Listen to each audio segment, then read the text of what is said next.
good, everyone? Welcome back to Let's Travel, where your co-host Dimitri Wheeler and I interview some of the most interesting young hustlers in the world. Yes, sir. Tell me who we got today. Hey, man, we got a very special guest here today for our viewers and listeners. Not only is he killing it in the world of high finance, but also he is a young entrepreneur in the fashion industry. Clyde Bennett III is the founder of The Third Conceived and will be joining us today to talk about fashion and business. All right, man. Say less. Let's get to it, man. Bet. All right. Well, let's start off with your interest in fashion, Clyde. So, could you explain to our viewers and listeners how you first got interested in the world of fashion? Yeah.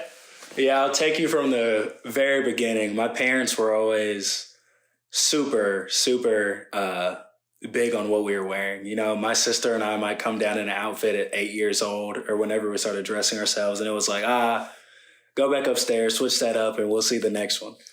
And, you know, that could go on for 5 outfits until my mom was like, all right, that's cool. Or she just do it herself. So it wasn't, you know, it's not the biggest focus of my family, but it's always been something that we've taken passion for.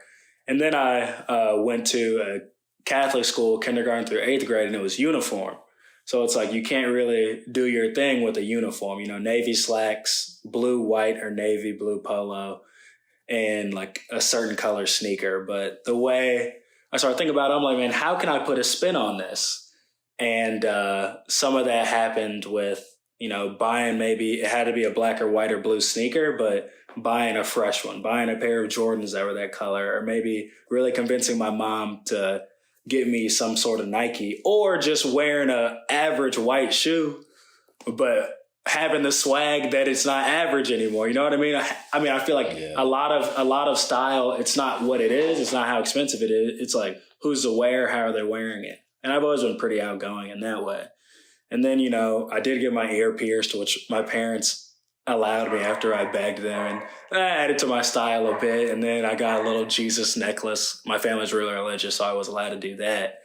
But then I ended up going to high school at a private school, but it wasn't as strict of a uniform, so we could wear basically anything except athletic gear. So then I'm using, you know, skinny jeans with the Vineyard Vines chef shirt on top, just because that was the vibe at the time. And then I delved deeper into really what I could really get away with. So that at that point, it was like leather jackets, polos with the sleeves cut off, just because I thought it was cool. Like almost making the people at my high school create new rules because they're like, you can't wear that, but that's not in the book yet. But then once college hit, it just took off even more. Obviously, you can dress how you want.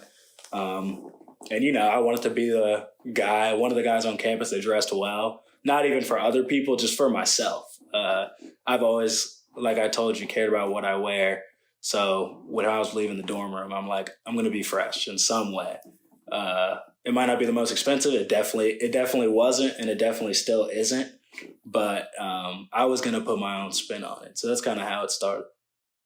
Word. And yeah, no, it's dope, bro. I mean, got to come correct, bro. Got to be swagged out wherever you go, yeah. Right? You're right. And You're right.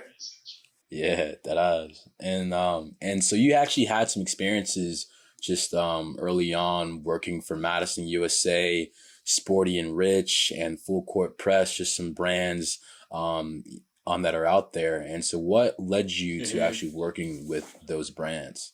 Yeah, no, that's a good question. So Madison USA is definitely the backbone of my first, like, really serious fashion experience. Everything that I mentioned in the prior question, it's a bit on my own, but this was like, okay, I can actually put this on my fashion resume and like show this to someone that might be impressed. So I walked into Madison USA. I was walking down High Street, which is a main street in Columbus. And I was like, that building looks cool. Let me walk in. I chopped it up with Lavelle. Shout out to Lavelle, good guy. He was a manager at the time. And we just clicked. And I bought a head of state hoodie. Actually a black designer started that company. He's like 25 out of New York. Pretty cool. But at the time it was just starting. So I got that, then just kept coming back. And it's a black owned boutique at the time. It ended up closing down. But the guys and myself and the other workers, we were just clicking. And they were like, you might as well come in and do some stuff. I didn't get paid for like the first 3 months. It was just straight passion. It might have been longer than 3 months. And then finally they got me on the payroll, which didn't hurt. And I eventually started modeling for them. So I modeled for Sporty Rich and Full Court Press, as we had those brands in the store pretty heavily and they sold pretty well. So I wore a ton of hats at Madison. It was awesome. You know, I was the brand ambassador it started as, but then it went to the sales representative. Then it went to mopping floors, whatever it took, mopping floors, handling the store, closing it, opening it myself as if it was my stuff because everyone else was on different, was doing different stuff for the company, just whatever it took. We wore a ton of hats there. And like I said, you know, without Madison, my legitimate fashion prowess does not exist. That was the first legitimate experience I ever had. Word. And so what were some of the most important lessons that you say that you learned as a part of those experiences? Yep. I say one thing is, me and you were talking about this before about banking, kind of having a long-term perspective, having a long-term perspective in fashion as well.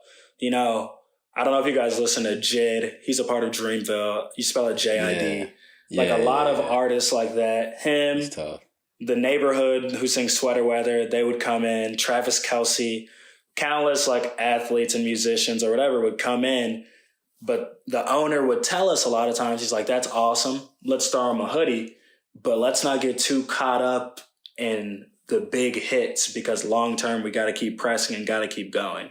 So you always should enjoy your wins, but the big thing in fashion that I learned, and I model it with my brand as well as, you know, Justin Fields went to school with me, and being like the popular person he is, obviously he could wear the brand and it could be like, hooray, you know, probably gain 500 followers or whatever it is. And, you know, I hope he does wear it. Yeah. And, you know, I am sending him something because he is, you know, a hell of an athlete and he's popular in Chicago. But I learned from Madison that, you know, the brand, your music, whatever it is, at the end of the day, you got to have that passion for it and have that work ethic for it because that will only do so much. I mean, Jid from Dreamville wore a hoodie, Madison USA right here, posted on his Instagram. So, you know, got some followers, got some clout from it, I guess, as you would say.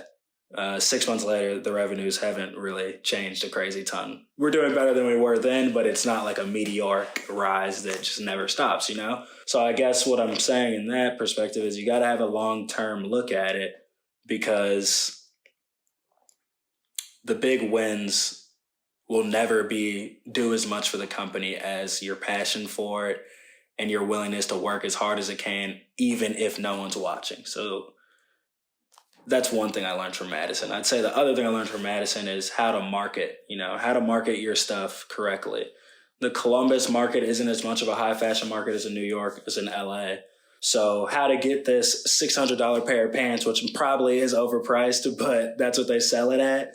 How to get Columbus people to really like it and to want to spend that money on it. So I'd say marketing, the long-term perspective, and really just business skills. I was used to being in interviews with finance people, but I wasn't used to being in interviews with people that don't care about finance, don't care that I'm doing banking, that really just want to know what my passion is about art and who I am as a person. So it was just interesting seeing that.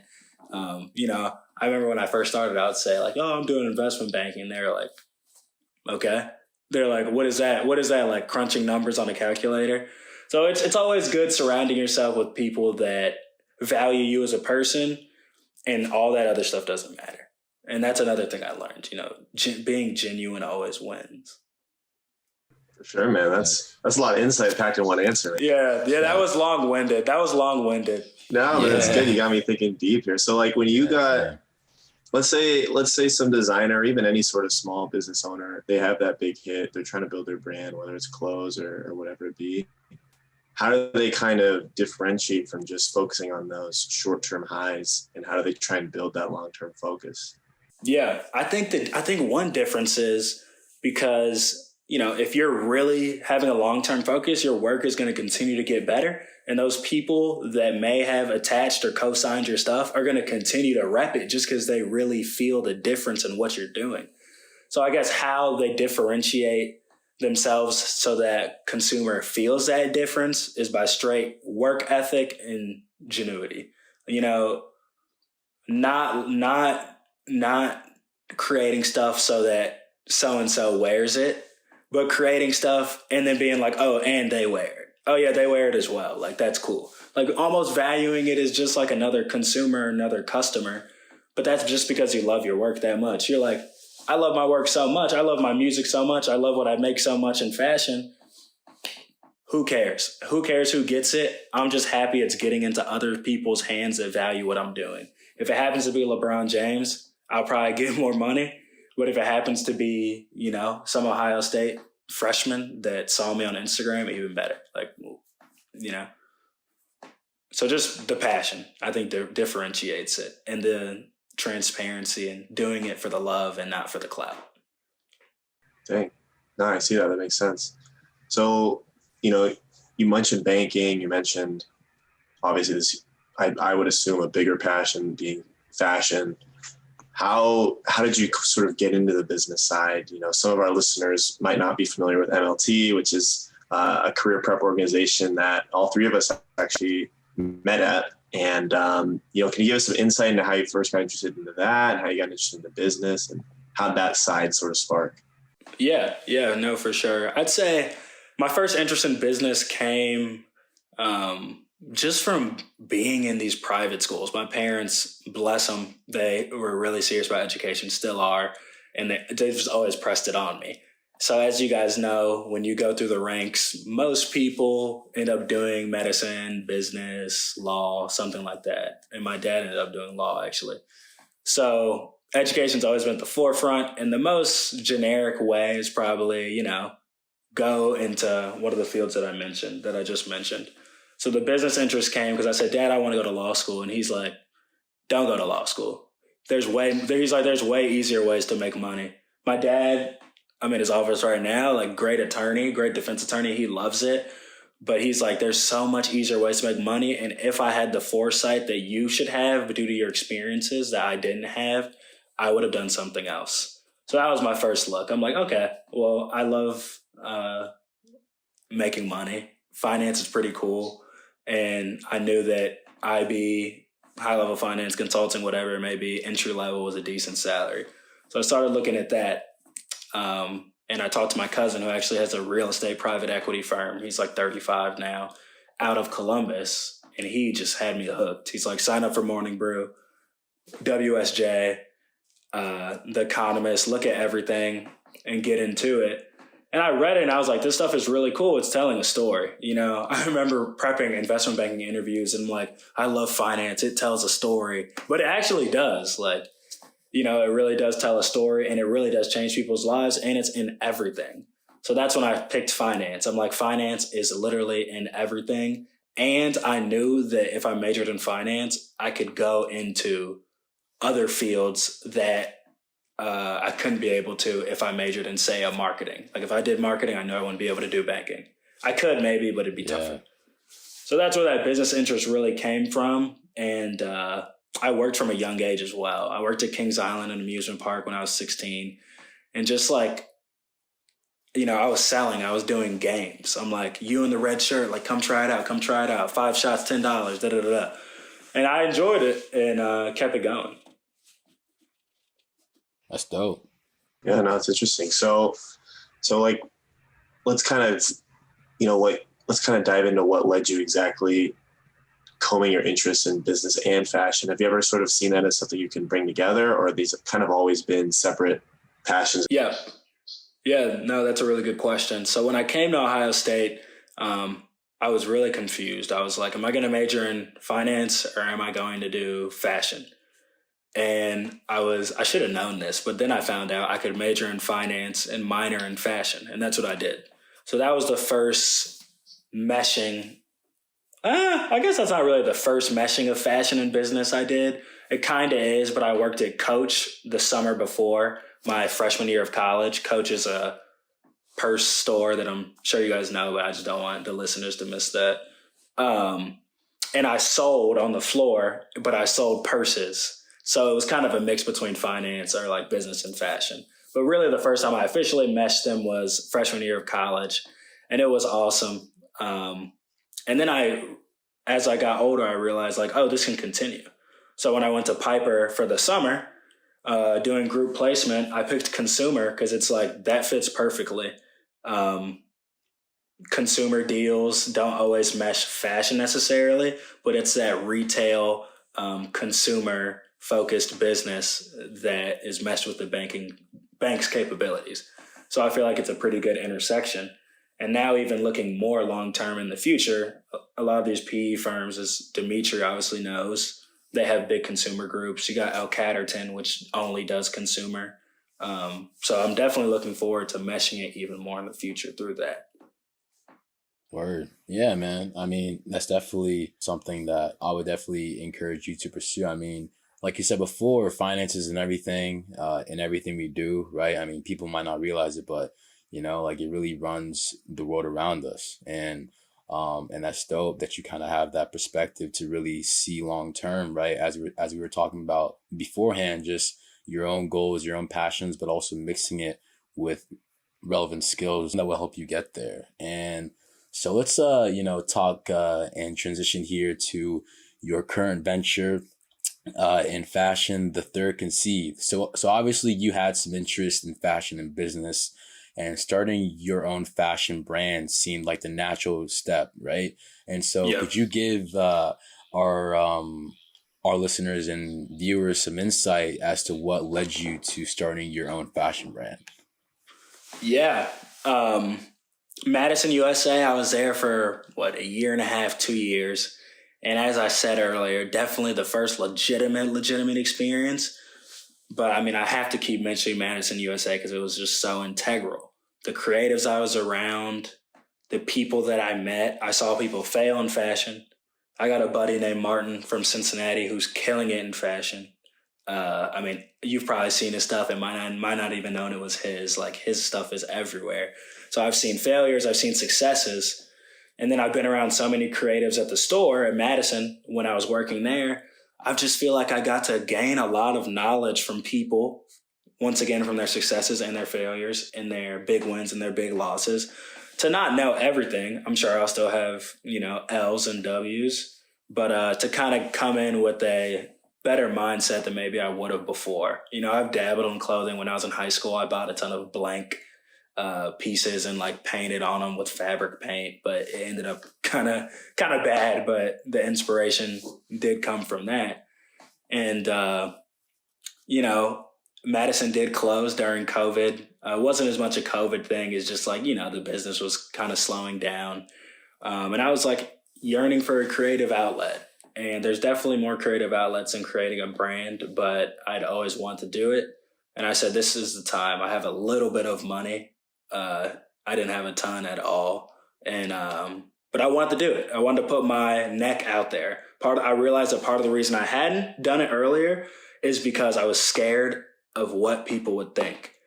And I refused to let that be a reason why I didn't do it anymore. As if an artist putting out music for the first time, it's nerve-wracking, dropping. You're vulnerable when you do that.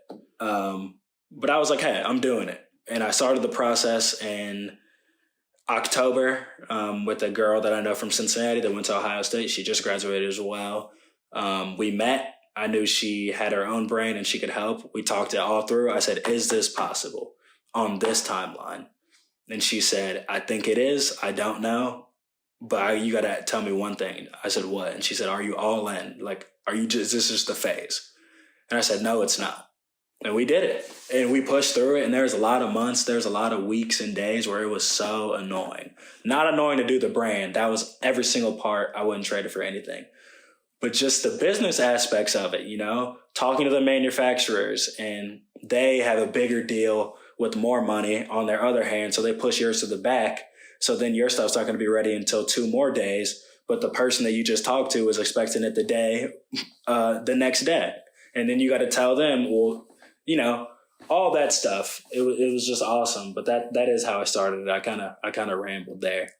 And then, and that's, interesting that you talk about how you would have to deal with the business side of things. And so I would be curious actually how long it actually took you to go to market with your first drop. Yeah. So I'd say October 1st, let's start there, I guess, because I think that's around when fall break is for Ohio State, or when I came to Cincinnati. And it dropped April 5th. And I didn't even have all the clothing until a little bit after that. So, but I'd say we can just go April 5th. So October 1st to April 5th. So that's what? That's about 7 months it took. And I will say that was an expedited timeline. I in no way compromised quality or manufacturing during the timeline, but it was definitely a lot of like me driving my 10-year-old Ford Taurus like around Columbus to make sure stuff was getting done. But it was only like 7 months, which is pretty impressive. Most fashion brands like Gucci and stuff, they work on their collections at least a year prior. And I started mine 7 months prior. But this next collection, which will be a ways away, I'll definitely have enough time, settle into Minneapolis, settle into the job, and get it going. Word.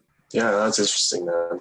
And so, I did a little digging before, and I think, this will be news to some of our listeners. You actually have on your website a breakdown of the Black Stripe collection, saying how it represents it's the person that veers from sort of that usual path.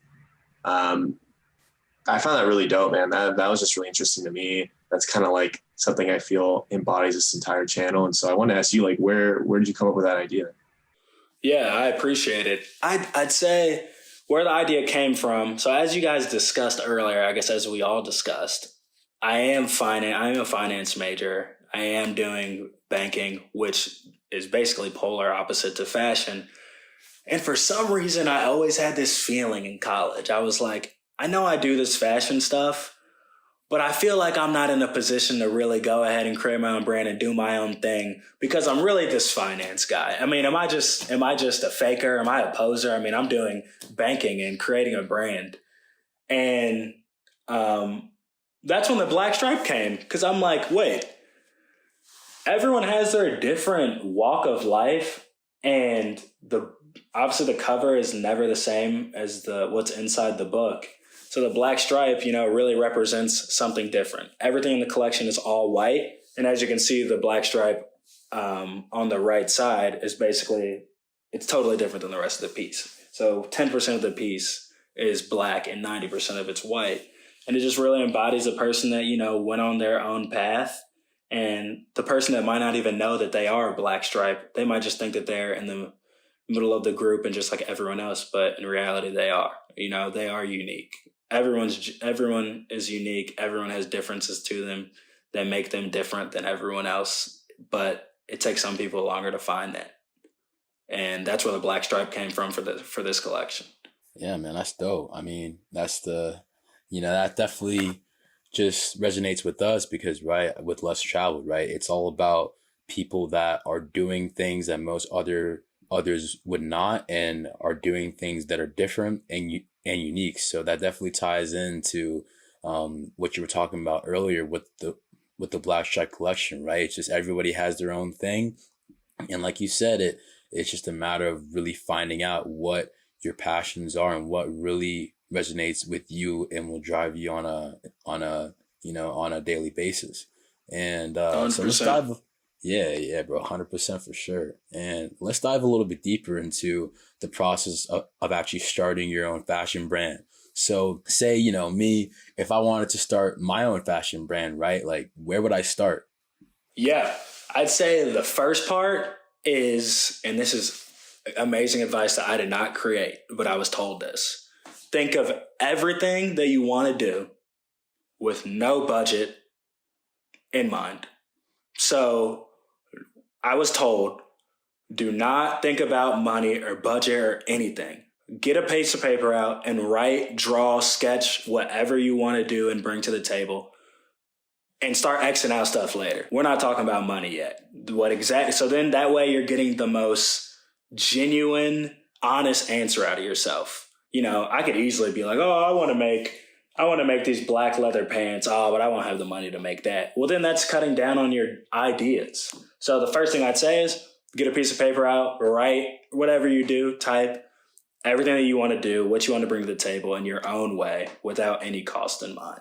The next step, if you can sew, more power to you. Well, I guess my brand is cut and sew, which is a little different. If you're doing screen printing, I guess you can skip this step. But since my brand is cut and sew, I had to pair up with a designer that could do that. And then, transfer my sketches and my measurements to them, create a tech pack, which you give to manufacturers so that they can create the pieces. This is obviously a simplified version of the process. And then once the manufacturer creates the pieces, take them to your website, which probably isn't going to be created. So you got to create your own website, which is fairly easy through Wix and Shopify. I take pride in the work I did on my website, I will say. But create your website, create your mailbox, create your Instagram or social media. You don't have to, but it definitely has helped me. And then let it rip. Nice. All right. Well, like just poking in more, like how are you finding like these manufacturers, designers, like you said? Yeah. I assume models you had to employ too, how are you sourcing all these people? Yeah.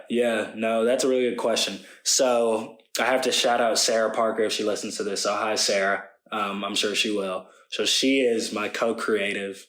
She's my rock pertaining to the Third Conceived. She's the one from Cincinnati that I met with in October and basically said, can this be done? She has her own brand called it's called Sark. She makes a lot of dresses for women. She's actually working on a wedding dress right now. And she just had a lot more experience than I did in the space. I've never been one to veer away from being a student. It doesn't matter if you're 20 or if you're 10 and I'm 22. If you're teaching me something that I don't know, I'm more than welcome having open ears to it. And she schooled me. She really schooled me. But she knew some manufacturers that were in Columbus and connected me with a couple. We talked to them, asked them their prices, asked them if they could do it, asked them when they could do it on their timeline, and started cutting out and picking people pertaining to that. How I met Sarah, just backtracking a bit. I've known her in Cincinnati, just like she went to school right by mine since high school. And then she went to Ohio State. But then pertaining to the models, I think this is the coolest part about models. They're all people. I can give you a whole rundown on all my models, like past 3 years in life. I've known them for a while. There comes a time where you have to go back and probably maybe get that famous model that costs $1,000 an hour. But I hope to never do that with my brand, because the people around me and the people I know are just as beautiful on the outside. And if they haven't modeled before, they can learn it. But I think it just makes the brand and process that much more cohesive. So pertaining to sourcing my models, they were all people I knew. They're in the Columbus area, and actually 2 of them were from the Cincinnati area. Reached out to them. Also, they're more than happy to do it because you know them and they know the work you put in. And one thing I've found about fashion is it's best to work with people that want to do it. When you do pay someone to do it, they might do a hell of a job because that's their job. But it's different when they really want to and they want to be a part of it, and you can see it in their face and interactions. Yeah, that's interesting, man. It's a good group of friends you got. Yeah. That's what you got to do. You got to surround. It's like you said in the beginning. You got to surround yourself with people who see that vision and see you for your passion, because then they're just more willing to chip in when you need it. Yep. It's awesome. All right, how about like your creative process? Kind of dialing it back a bit, but how'd you come up with the logo design? Just that entire initial process. Yeah. So one of the biggest steps of creating a brand is obviously creating a brand name. So the Third Conceived.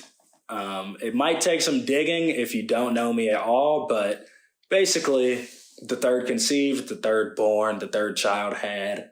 I got that because my grandpa is Clyde Bennett, and my dad is Clyde Bennett II, and I'm Clyde Bennett III. So I'm the third man in my family born with that name. I didn't want to name it Clyde Bennett. I thought it would be nice, but I have a lot of buddies, and there's a lot of brands that are named after the designer, which is really cool. Who would just want to have their name out there? But I thought it was a bit more creative and did a bit more digging and makes it a bit more subtle that it's me.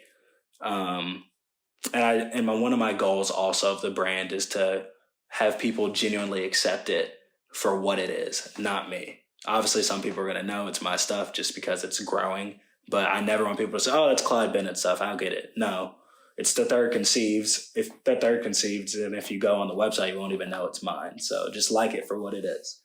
But pertaining to the logo, actually really interesting. I talked to Ikenna about this actually, because I think he was looking for like a logo design.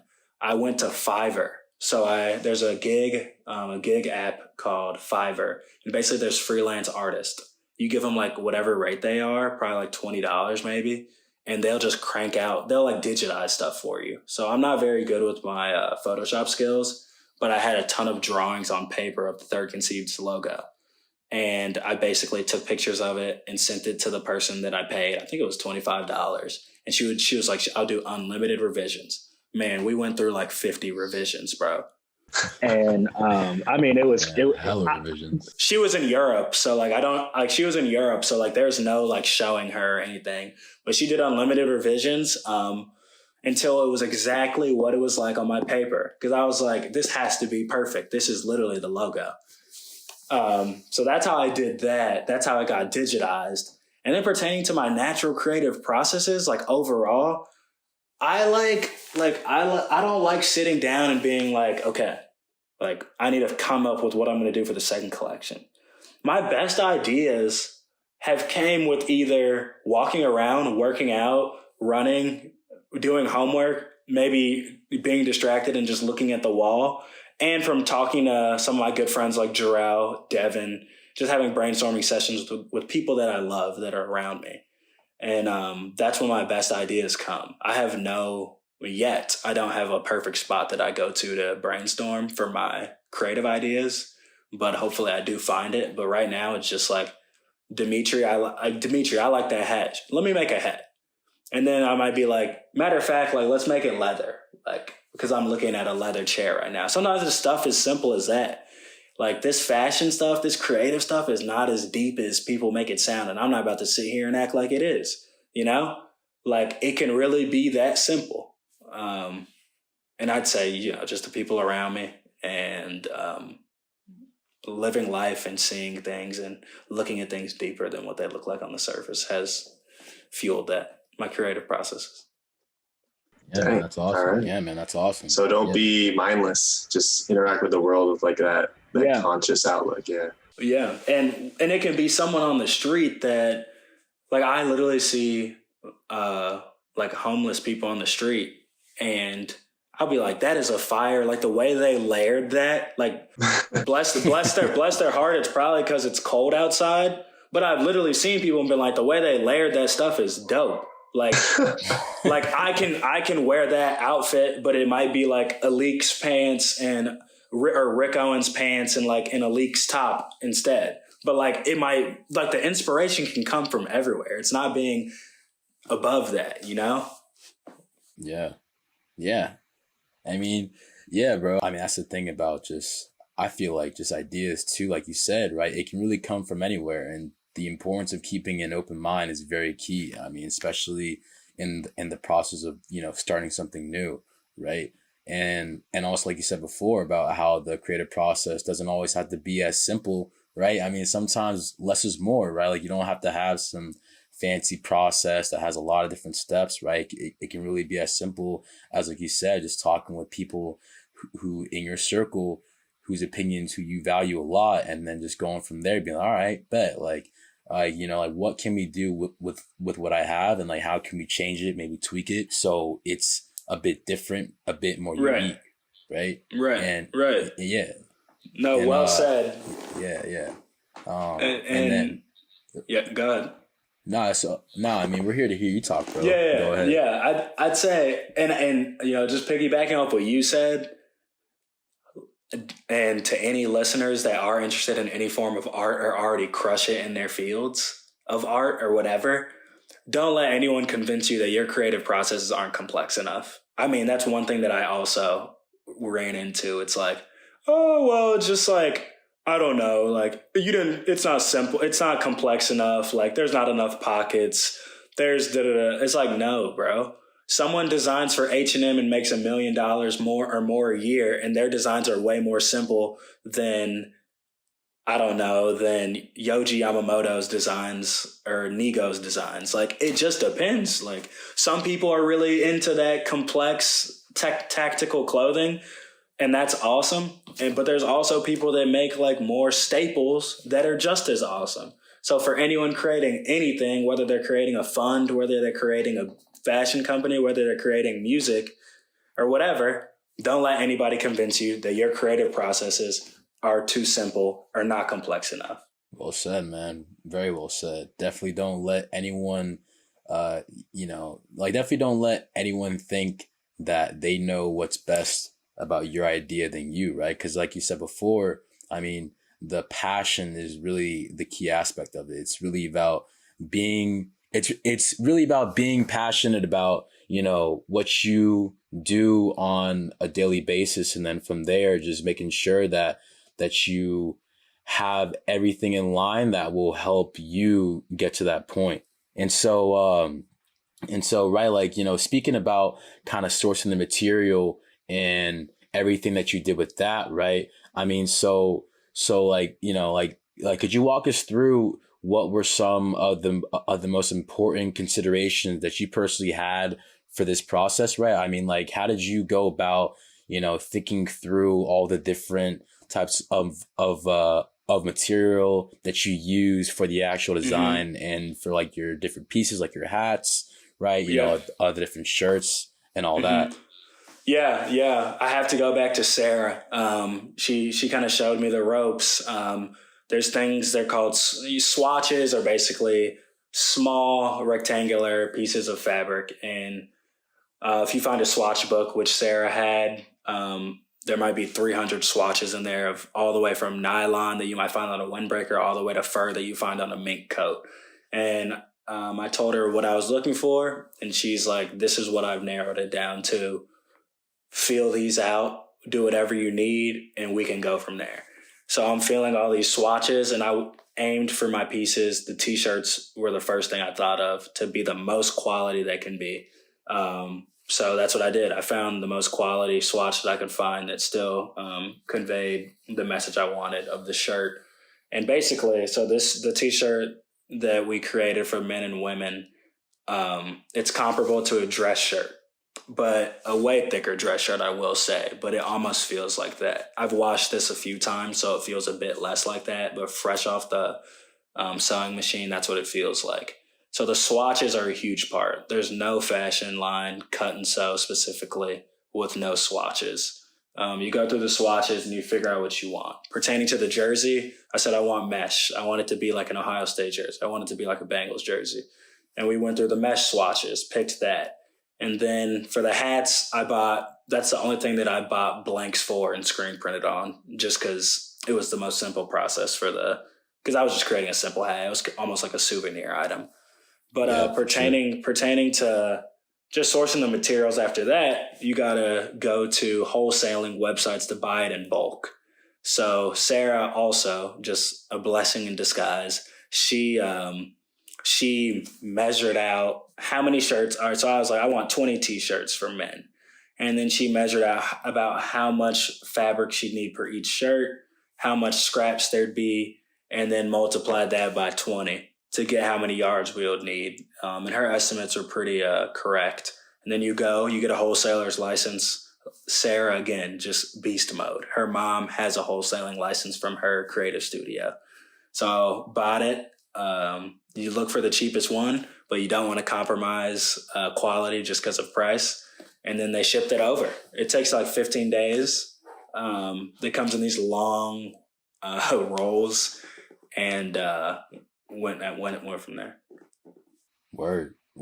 And that's dope, bro. I mean, there's definitely a process to everything, and it's interesting to hear more about how you actually go about sourcing the materials. And so let's talk about the photo shoots, right, that you had for your own brand. So in organizing a photo shoot for your own brand, I mean, so what are the most important factors that just determine a successful photo shoot? Yeah. No, good question. Models, I'd say, aren't even the most important thing, because you'd be surprised who could get up there and wear it and look amazing in it. And you can always, play with how it looks. So I'd say the most important thing in a photo shoot is photography, photography and environment. So pertaining to the environment, I literally found it because I was modeling for this brand and they did the photo shoot in the studio. And I was like, oh, I'll just use the studio for my brand. So that was easy. The out of studio shoots that were done in a backyard were actually in Sarah's backyard, and they were done in black and white to make it look more a bit, not, I guess, ambiguous would be the word. Just almost like there's an omniscient person that knows everything that's going on in the shoot, but like it's just focusing on that. And then I'd say environment and photography, because if that photographer is not good, it doesn't matter if you got Rihanna up there. It's not coming out that well. So that was important. My buddy Devin shot one of the shoots, and my, business partner Ryan Ransom shot, or photographer. He just shot the stuff for the brand. He shot the studio shots, and then models were just my friends. So I'd say if you're looking to do a photo shoot, I missed a huge step. Also, this is ahead of models as well. And I'd say only behind photographer and environment. Styling. You got to style it. Like especially because I had created 3 shirts, a vest and a hat. So there's no pants, there's no shoes in the collection. There's no jewelry in the collection. So telling the models what to bring, seeing what they have, if it doesn't fit, going out and getting stuff that fits the aesthetic more. So I'd say ranking them in order, I'd say photography, styling, environment, and then models. Because I'd say if it's styled to perfection and the photography is good, even if it's in an average environment, it can still come out fire. So I'd say those are the most important pieces of a photo shoot to make sure you crush it. Word. And so that's dope, bro. And like if you, could transport yourself and the third conceived 5 years from now, right? Like where would you see this brand, and like what would be some things that you would like to see accomplished in this brand over time? Yes. I'd say, looking 5 years from now, the first thing that I'm going to look for is that I stuck to my inspirations and my liking. I didn't cop out or sell out for anyone. I didn't just throw logos on or graphics on my stuff just to sell it. So I stuck to my influences and inspirations. That'd be the first thing. And I see that happening. The next thing will be, I hope to have a cowboy boot out. My dad has always rode bikes and always wore cowboy boots. So I'd love to have a boot out, and I'd love for it to have a Western aesthetic, an aesthetic that embodies not the black cowboy, or I don't even have to bring race into it, I guess, just the cowboy, but the freedom of, being on a motorcycle and your hair's in the air and you feel like you're flying. Not that look necessarily, but that feel and that vibe. Next, I'd love to have it in some stores. I'd love to have my brand in stores. I haven't pushed for that anywhere yet, just because I want to perfect my craft before I put it in someone else's hands monetarily. But I want to have it in boot country and boot barn. I want to have it in those places. I think that I can create a premier African-American designed Western collection and brand. Justin Boots is a huge boot company, Dan Post. Why can't the third conceived be that? And why can't it be black owned? Yeah. I mean, that's a space, if you go to Wyoming and go to the rodeo, you might not see many African Americans, but there's a niche for that space. And I think that I can crush it and hit it. And I want to see that in 5 years for sure. And definitely increasing revenues, that's obviously, dope, and finances, but that'll just come naturally. Yeah, no, that's sick. Yeah, that's sick. And so, obviously 5 years is not that far, but, you've put so many years in sweat equity into this business already. What are some of the things you've learned just from this brand and this process so far? Yeah. A few things that I've learned from the brand and going through this process. One is patience. Working with other people, which has to be done at some point. They're different people than yourself, and they think differently than you. So just being able to, I love that I learned how to engage with people that are different than me and have different schedules than me and just have different values than me. I love that I got to hone that skill in. That's one of the most important things for me. I've grown up in a pretty diverse environment, so to be around even more diverse people that I hadn't been around was awesome. I'd say the next thing I learned is communication skills. Obviously, we all have those, but you can always increase them. How to communicate this brand to people, how to communicate the quality of the pieces that I'm creating without pushing it down people's throats. It's a hard balance to find, because I easily could have been like the most quality shirt on the market, but it's like, that's not the most quality shirt on the market, bro. Like, it's the way, it's how do you do it subtly and how do you do it smoothly to where people accept it and they're like, that wasn't forced. I like this. Yeah. And I'd say the next piece. That's fire, right? Right. Like, yo, I just mess with that. And then I'd say the next piece is always having a long-term perspective. And then I'd say lastly, kind of like being patient, but just knowing things likely, you know, if you're Kendall Jenner, different because her platform is outstanding, but things aren't going to move super, super, super fast financial wise.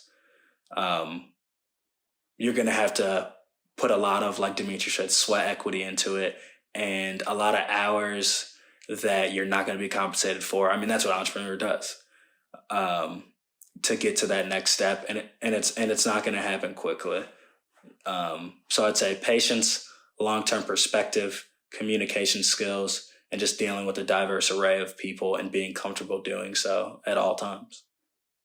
Word. For sure, man. Word. That's deep, man. That's good stuff.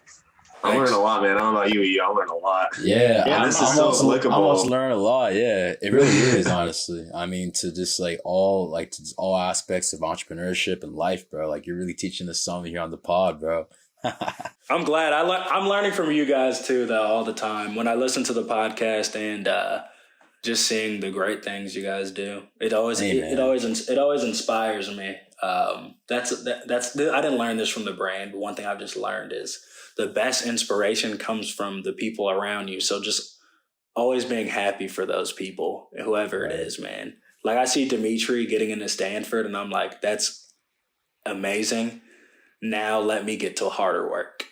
Ikenna going to Goldman, that's amazing. I'm so happy for him. Shit, let me go get in my bag too. Hey, you know what I mean? That's what I'm saying, man. You gotta live. Iron sharpens iron. Iron sharpens iron. That's facts. Big facts. That's man. true. And you can't surround yourself with those people who, like, yeah, I want my boy to eat. I want him to win, as long as I'm winning too. It's got to be that collective thing where it's like, it's gotta just be selfless. Man. Right. It's gotta be selfless. Right. For sure, man. That's awesome. Yeah, man. I mean, that's great, bro. You cannot have said it better. And before we wrap it up here, right, let's touch a bit on health and wellness. And this is a topic that is increasingly becoming more important, especially these days, right? Just in the face of, really trying to find that balance. And so on that topic, right, and on that thought, like, so what are some hobbies and skills, or just hobbies, really, just that you implement on a weekly or daily basis that help keep you grounded? Yes. Health and wellness is everything. My dad always says, it's kind of corny, but he's always like, commit to be fit. I think that's important, though. It's super important. So some of the things that I do, I played basketball in high school, but as you guys know, a lot of basketball hoops got taken down and you couldn't play for a long time because of COVID. I think a lot of them are coming back now, but in the midst of not playing basketball, I've always lifted weights. Sometimes I'll take a break, which is not good, but I've been pretty consistent about, just having a genuine like muscularity, I guess. But the cardio aspect's always been important. So to get that in the midst of basketball not being available, I started doing mixed martial arts. I've always loved UFC. I've always admired wrestling, but I could never do it because it's during the basketball season in Ohio. I started going to Brandon's gym. Shout out Brandon. I'll make sure he listens to this for that reason. Brandon's gym is awesome. It was an MMA gym. They do striking, so boxing, wrestling as well. I never thought I would wrestle. And Brazilian Jiu-Jitsu. Mondays and Tuesdays were boxing, 45 minutes, BJJ. Next 45, and Tuesday and Thursday were wrestling and BJJ. And Friday was just BJJ. So that helped my sanity. I mean, lifting weights was doing a good amount for me, but that cardio really can change my mood specifically. And I'm sure that a lot of people can say the same. I wasn't in a bad place in any way, but I definitely could have just been happier with myself, what I saw in the mirror, and just what I felt. And I will say, when I started going to Brandon's gym and just being healthier, things went upward. And then I followed that up with switching my diet to pescatarian. I don't have any food allergies. I can eat literally everything. But, and I've always been super skinny. Not even like strong in a way, just like super skinny. But I have a snacking problem. I would go to McDonald's late at night and just like crack Big Macs. And I was like, McDonald's tastes better after like 11 p.m. It does, exactly, man, exactly. Every time. Exactly. So, and I was just thinking, I was like, my buddy Jarrell and Lavelle as well, their names rhyme. They both went pescatarian when I was at the store, and they were pretty cut up, and it helped them lose weight. And I didn't need to lose weight, but I was like, if I can like keep lifting and doing good cardio and then eat leaner, this could like help me get a bit more toned. And that's how it started. And then I realized like I wasn't going to sleep after big meals because I was eating lighter due to like, salmon's lighter than 3 burgers and French fries. And it was just like looking up, like my body was looking better as well as just my diet, like my body as well as my mind. I'm not trying to talk down on myself. I have like a good amount of self-esteem, but like I was eating and going to sleep like an hour later because like I was just eating too much. So this pescatarian diet has helped me a lot. The MMA classes definitely changed my mindset, changed my life, as well as a pescatarian diet. And then just working out on a daily basis. And no way do you have to do MMA or go on a pescatarian diet to be healthy and commit to being fit. But getting out there for 60 minutes a day, like they say, or more, I'm telling you. I know you two know this because you guys are in really good shape. But for anyone listening, especially from my demographic or the people that know me, work out. If you don't, it'll save your life. Yeah. Yeah, it does. The amount of research on it is crazy. It's like, it's so much as like 30 minutes a day could just have like profound effect on like your like heart disease risk, any chronic disease risk. And just like your overall, like you were saying, like mentality, motivation, like right. If you're in shape, I just swear, right in the morning, you're more ready to get to do those things that are otherwise hard. Because like it's like weights or running. It's like it's all resisted. So you're testing that part of your brain. You're testing that part of your almost your spirit. And so yeah, amen to that, bro. Yeah. And Dimitri, we'll have to talk, or I think you should do something on it about fitting your workouts into like your like busy schedule. Cause I think I'm telling you, that's like there's a niche for that, man. Like there is, man. There really is a niche for that. Yeah, for real. Yeah. I mean, when we go full time, especially, we're gonna need that. Yeah. Need that. Yeah. Yeah. No, that's something I got working on in the background. So stay tuned, listeners, for that. Got some more things in the works. We'll see what's happening with that. But no, man, I mean, that's awesome. And, before we really wrap things up, something I always love to ask our listeners, and it sometimes be a hard question. So if you find yourself being long-winded, that's how it should be, honestly. But, how do you define success for you? Yeah. I'd say how do I describe success for myself? I feel like I'm doing a spelling bee. I just repeated it. But, I'd say one of the biggest things, and it's a pillar of my family, is being as close to God. The most successful I will be when I die is not going to be determined by the money only, but the biggest portion of that will be how close I am to God, and that relationship is as close as it possibly can be. We're all young. The religious walk or faith walk always changes and fluctuates, but that's really important to me and something that I'm always trying to improve on in any way. So that when I'm done, I want to be able to say, I tried my hardest and this is where I am. And hopefully it's in a good spot.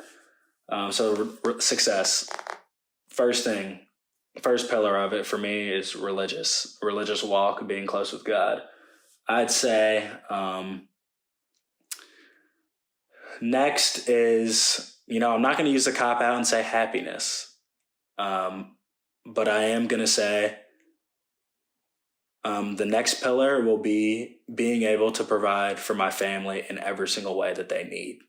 And if that means that I make a lot of money in the process because it can't be possible without it, then so be it. But it's about doing that in the most religious way possible. I'm probably going to tie religion into all of it, honestly. But, not being over greedy. If it turns out that I become some very rich guy, so be it. But really, all I want is enough to be able to provide for my kids in whatever way they want, and my parents, because they've obviously done it for me, and I guess my wife in the future. So that's second. So first, religious walk, being close to God. Second, being able to provide for all my loved ones.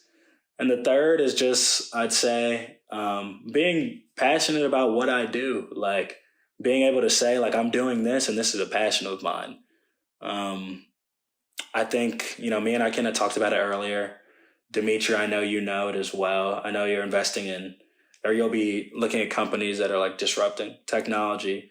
I'd say investment bank's a little bit different though, because obviously you're doing the PE. So I'd say for me and Ikenna, it's not necessarily that we're super, super, super, super passionate about investment banking, but we know there's a means to an end. So that's different. Like we know that we want to get somewhere else with it, or maybe we will just love it and stay with the bank forever. So I don't say like do your passion for the people that are doing something that they're not passionate about. Like, oh, you're going against success. Obviously, sometimes you just got to do what you got to do. But by the time I'm done, I want to be able to say that I was passionate about what I did, and that'll speak for itself. If you do what you're passionate about, either A, the money will come. The money might come in abundance, or it'll come to where you'll be able to live fine. But that's all I can ask for myself. So I'd say how I envision success, number one, easily, being as close to God as possible. None of the rest of it happens without God. This is just from my perspective. If you don't feel the same way, so be it.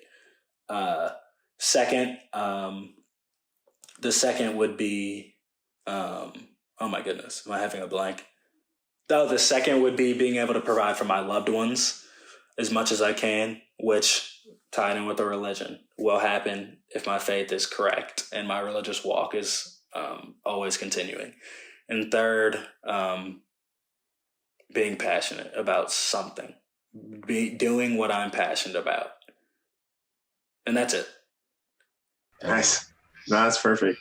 And a way to break it out at the end for any note takers listening. But that's awesome, man. That's great. So I think we'll end it there. But how can our listeners learn more about you or find you or your brand online?